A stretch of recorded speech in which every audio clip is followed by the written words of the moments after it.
Spider-Man Homecoming is not a good Spider-Man movie. Consequence. In this movie, Peter makes a plethora of mistakes. He ditches Ned at Liz's party and then Ned forgives him the next day. Everything's fine. If you ditched your friends, would there be no consequences?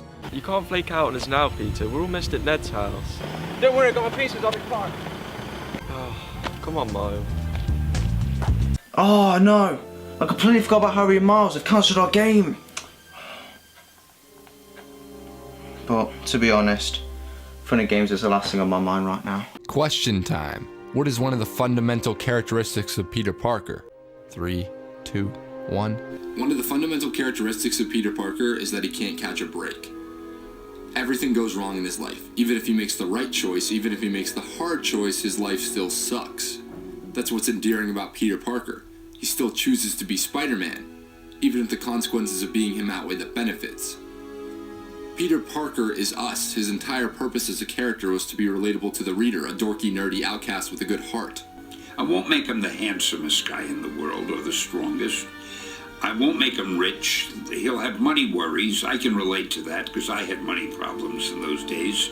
I said he won't be that popular. I mean, it's not easy for him to get a girl. He has to worry about getting dates.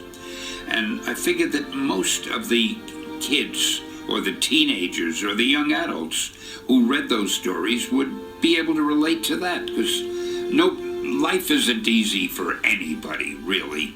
The suit. Spider-Man is not Batman Beyond. Spider-Man should not have an AI that he can talk to. Yes, I do understand the point of the AI is so that Peter can talk to someone to give away his expositional thoughts. Almost like the thought bubbles in comics, but there's so many better ways to give Peter introspective moments like this. Can I tell Liz that I'm Spider-Man? Who is Liz? Who's Liz? She's the best. She's awesome. Yeah, I really want to tell her, but it's kind of weird, you know? I'm Spider-Man. What's weird about that? And what if she's expecting someone like Tony Stark? I mean, imagine how disappointed she'd be when she sees me. Well, if I were her, I wouldn't be disappointed at all. Thanks, Karen. It took a while to make the suit, but still think some red spandex and black Sharpies can't sort out. Okay, a lot of Sharpies. But as someone as an outsider in the superhero community, there's not a lot for me to do. But I'll find something though, or else I would have done study group for nothing. Yeah, I'm kind of putting my personal life on hold right now, Uncle Ben, but can't let anyone else get hurt like you did. Maybe have Peter talk to Michelle about his feelings for Liz, completely unaware of the fact that she's clearly into him. That's Peter Parker-esque. Hey Peter, if you want to take someone to prom up with you, why don't you ask out, what's her name again, Gwen? She's Gwen, it'll be too weird. Besides, I'm trying to court Liz and take her out to the dance. There's so many better ways to give your protagonist an introspective moment without taking away what makes the protagonist the protagonist. The Avengers and the entire MCU. I was overjoyed when I saw Civil War. Spider-Man was finally interacting with Iron Man, Captain America, even freaking Bucky. That's awesome. That's so damn cool. I left Civil War so excited about the new Spider-Man. I wanted to know more about him. I was excited to get the good Spider-Man movie again. A movie that focused on Peter, his motivation, Uncle Ben. Maybe they would even have a screen-accurate Mary Jane, a character we haven't seen in 10 years. Maybe they would even do the Face a Tiger moment.